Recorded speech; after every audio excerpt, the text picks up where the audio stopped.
We have been discussing about the various changes that were made while computing the GDP at the new 2011-12 base.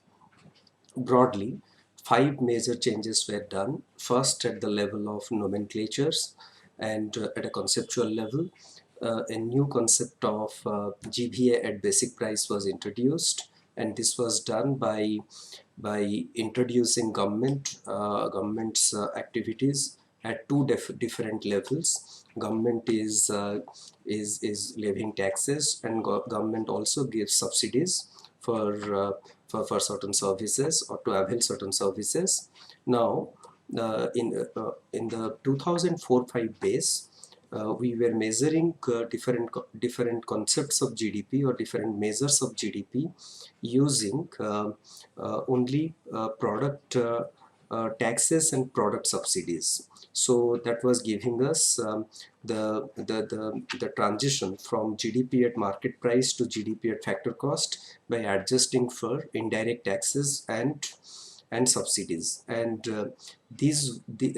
instead of using only indirect taxes and subsidies which are levied on products, the 2011-12 base makes a distinction between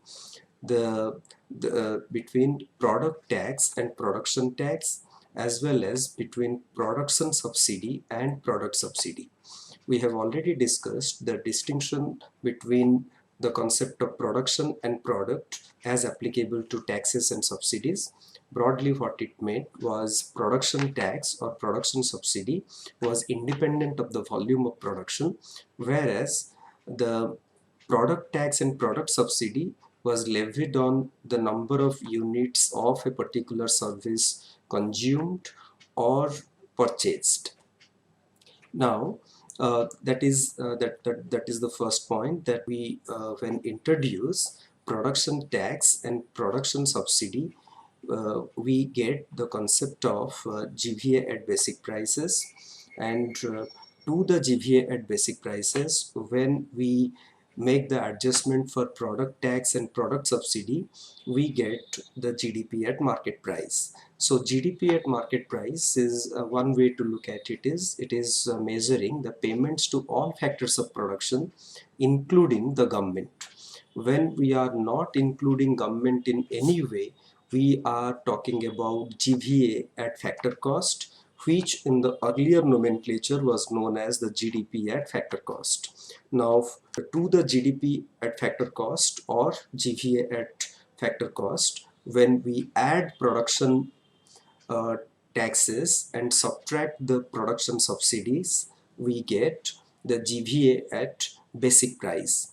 And to the GVA at basic price, when we add product taxes and subtract product subsidies, we get the GDP at market price. You can see through the slides the distinction between the different concepts and how we move from one concept to other and what adjustments we have made. You can reinforce your learning by looking at the slides. Now, that was the first change which was introduced in 2011-12 base. What were the other changes? The four other changes.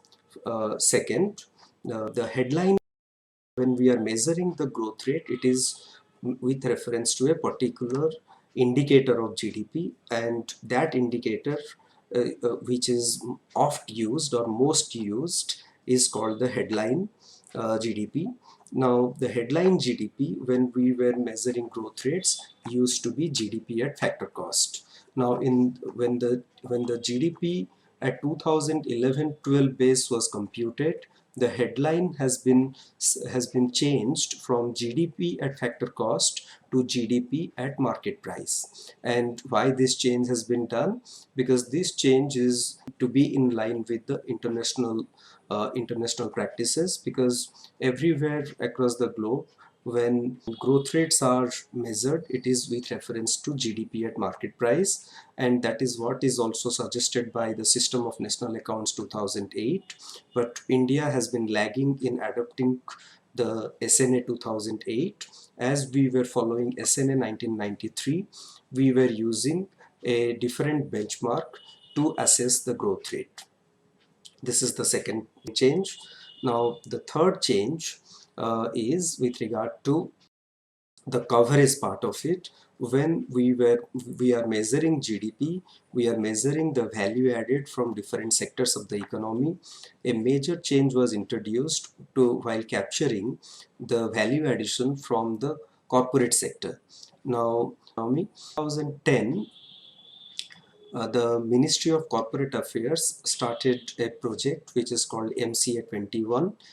As per that project, an online portal was created where the companies, be it small, medium, large, irrespective of their size, if they are registered with, as per the Companies Act, they have to fill in the various informations related to their functioning, their finances, and this information which was furnished by the companies were used to compute the value added from the corporate sector in the 2011-12 base. And you would be surprised that almost 5 lakh companies information is analyzed to arrive at the value added.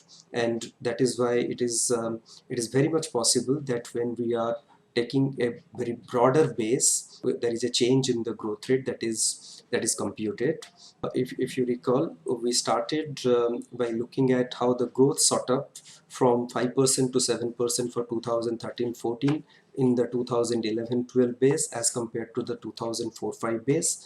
And now we can appreciate that part of the reason is also because of the enlarged coverage of the corporate sector's value addition, which was earlier not getting the right treatment in the older base. The fourth change, which was introduced in the GDP Act 2011-12 base, which did not have a material impact on the GDP growth rate per se, but it has an implication for the for analyzing the growth impulses in the economy. What it does is, earlier in the 2004-5 base, the R&D expenditure which were incurred by governments, by the public sector companies, now they were earlier treated as current expenditure. As per the 2011-12 base, they are being now treated as capital expenditure. To that extent, the capital formation figure will undergo a change. But as we all know, R&D expenditure data is a big number.